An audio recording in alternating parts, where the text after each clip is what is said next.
大家好，我是阿胖，今天用糯米分享一道非常好吃的家常饭。为了增加营养，又加了一把黑糯米进来，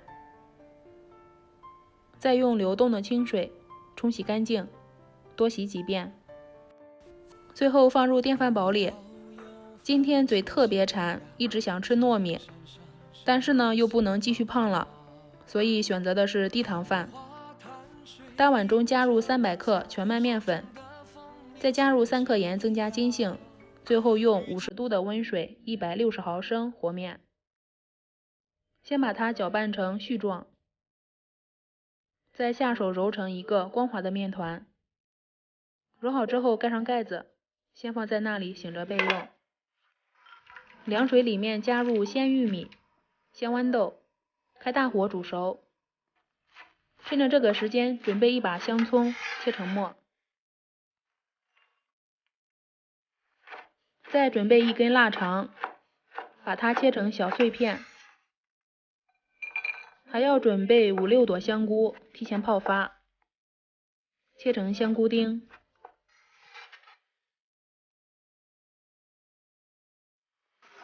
这个时候把煮熟的玉米和豌豆捞出来，糯米要提前蒸熟，现在已经蒸熟了。剩下的米汤也不能浪费，虽然含糖量高，但是可以让老公喝，好让他增肥。最后再切点胡萝卜末，油烧热，先把胡萝卜末炒一下，稍后下入香菇和腊肠，翻炒出香味，再把玉米和豌豆也加进来。现在开始调味，加入蚝油、生抽、盐、鸡汁，翻炒均匀。已经炒熟了，把它放入大碗中，再把糯米加进来，最后把所有食材充分搅拌均匀。搅匀后，把切好的葱花也加进来，再次搅拌均匀，像这样就可以了。醒好的面团还要再揉一揉，揉上劲，揉瓷实，这样做出来它的口感会更劲道。最后搓成长条，分成和饺子皮大小一样的面剂子，最后撒上干粉，目的是为了防粘。